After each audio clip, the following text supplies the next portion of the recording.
Hi friends, still have not figured out the whole YouTube going live thing. They made me wait 24 hours to establish my account and now it's not letting me on. So we're just going to keep doing it this way until we figure out how we can do a live. So we will figure it out, I promise. So we're reading chapter 2, Hank Zipzer barfing in the back seat. If you remember yesterday, their family decided that they were going on a road trip, and they were so excited. The kids were really excited because they're going to a crossword puzzle tournament. So, chapter 2, 10 things to say when you're told that you're going to be spending your winter vacation at a crossword puzzle tournament. Number 1, wow. Number 2, oh, wow. Number 3, wowie, wow, wow, wow. Hank's note, I'm running out of wows, so I'll have to come up with something else. Number 4, well, at least it's not a lemon sucking tournament. Everybody's face would be puckered up, right? Number 5, sorry, I'm allergic to crossword puzzles. Last time I tried to do one, my upper lip swelled up so much that I pulled it over my head and wore it like a hat. Number 6, excuse me? What did you say? I can't hear you. My ears have suddenly turned into cauliflowers. Number 7, I'd love to go, but I get panic attacks in large crowds of nerds who enjoy writing letters in thousands of little boxes. Number 8, I have a policy that I only do crossword puzzles on the last Thursday of months beginning with X or Z. Number 9, I can't make it because I'll be hibernating all winter, and since I'm half polar bear on my mom's side. Number 10, okay. What's number 10? I can't think of number 10. Let's face it, you wouldn't be able to either if you just found out that a crossword puzzle tournament was in your future. That's the end of chapter 2. Should I keep reading? That was a really short one. Okay, I'll keep reading. I know you want to hear chapter 3. Chapter 3. That list really came in very handy. In fact, I used numbers 1, 2, and 3 on my dad right away. Wow, I said to him.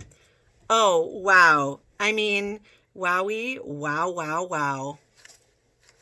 That pretty much did it for the wows, and they seemed to satisfy my dad. He pulled up a kitchen chair and poured himself some Raisin Bran. All you could hear was the clock ticking on the wall above the stove and my dad crunching on his cereal. He liked to eat it before the milk made it to mush. You kids are in luck, he said, breaking the silence. When I saw that the crossword puzzle tournament fell during your winter vacation, I said to myself, this is a chance of a lifetime for a great family road trip. Don't you agree, Hank? Can you just feel the buzz of excitement? It sounds really, let's see, stimulating, Dad? If you're a crossword puzzle fan, that is. And who isn't, my dad said. Is he kidding? I can't even spell neighbor without mixing up the I and the E, let alone figure out a 9-letter word for a monkey's belly button. All those downs and acrosses make my eyes spin. Of course, my eyes spin when I'm just reading a regular book, too. But I think it's fair to assume that a guy like me, with learning differences up the wazoo, is probably never ever going to shake hands with a crossword puzzle. You know, Dad, I said, clearing my bowl and putting the box of cereal back on the shelf in the pantry. It just occurred to me that sometimes I get carsick on long road trips. I'm thinking that to be sure I don't mess up the upholstery in the minivan, maybe I'll call Frankie and ask if I can just stay with him. But you'd miss the crossword puzzle tournament, my dad said. Hank, it's the Grand Nationals. I didn't know how to tell my dad that I wasn't exactly thrilled to watch a bunch of older folks pushing their mechanical pencils around a crossword puzzle for a whole couple of days. Hank, my mom said, I've done a little research on the internet, and I found out that within a 10-mile drive of Dad's tournament is some kind of a roller coaster park, which is supposed to be quite famous. The Colossus something, I forget the exact name. My world came to an immediate stop. Mom, you're not talking about Colossus Coaster Kingdom in North Carolina, are you? Yes, honey, that's exactly the name of it. You know about it? Are you kidding? Colossus Coaster Kingdom is world famous. It's got the 7 biggest roller coasters in the whole United States. It's the home of the Howling Tornado, the Tower of Fear, and the Super Duper Looper. I'm getting nauseous just thinking about them, Emily said. That's because you don't appreciate the fine art of roller coaster riding, I snapped at her. Did you know that the Super Duper Looper turns you upside down 7 times within 37 seconds? Like, you don't even know how long the ride is, Emily said. I'm just noticing the really fun hair sticking up, by the way. There we go. You're welcome. I know that it wouldn't make me throw up, unlike someone I know who tossed her cookies on the Camp Snoopy baby train at the Long Island County Fair. I knew that would make her mad. Emily hates to be reminded that she's a barfer. Hey, I couldn't help it, she said, her face turning all red. I had just eaten a hot dog and had a poor reaction to the very sour sauerkraut, which has been proven to be highly difficult food to digest. Would you like to have a chance to ride those roller coasters, honey? My mom asked me. It would be a dream come true, I said to her, and I meant every word. Well, Hank, here's your opportunity, my dad added.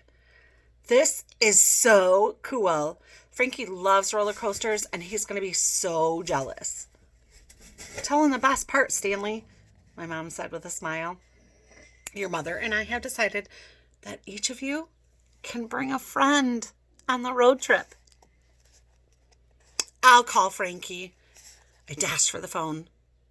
Suddenly I stopped. Frankie Townsend was my best friend, but my other best friend was Ashley Wong.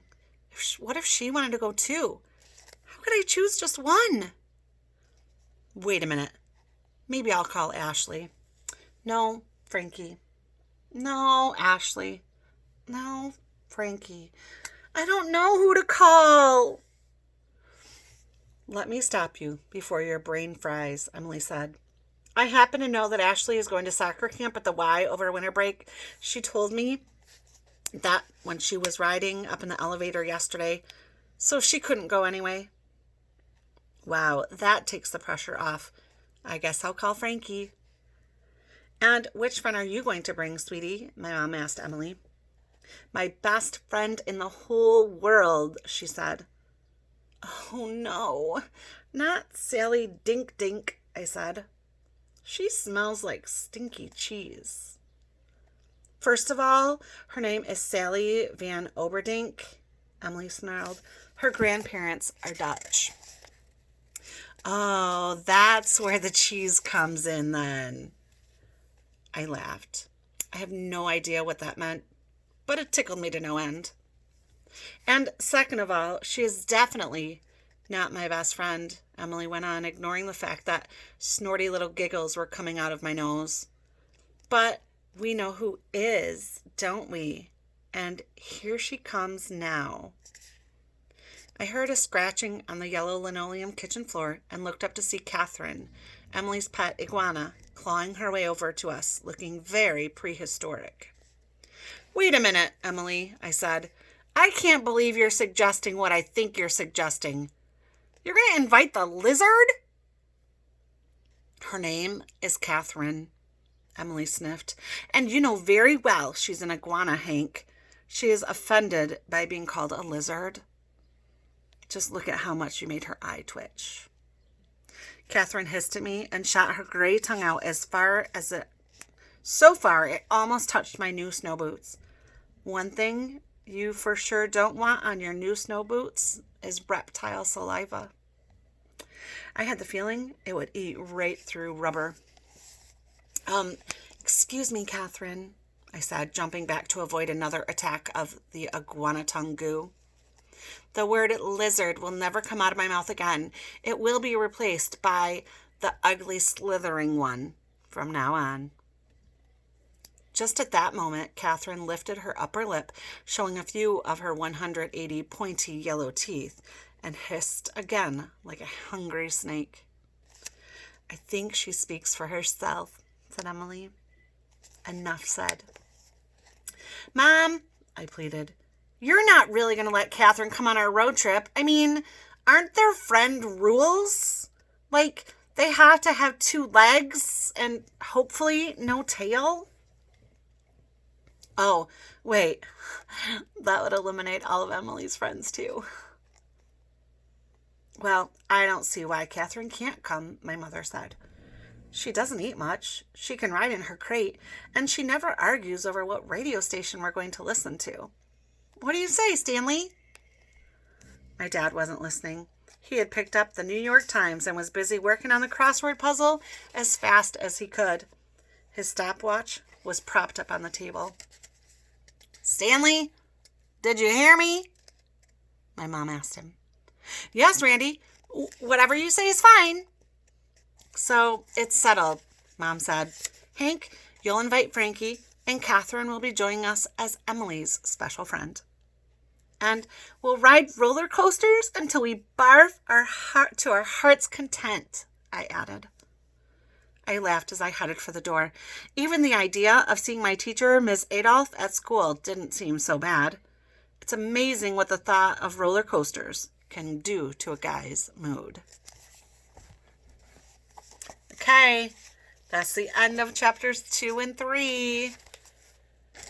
Hopefully we'll get this whole Facebook Live thing figured out for tomorrow. But until then, keep reading, keep checking in, keep texting, calling, whatever you need to do. Make sure you log into your Google accounts. I sent out an email today, so check that. I love you guys. See you soon.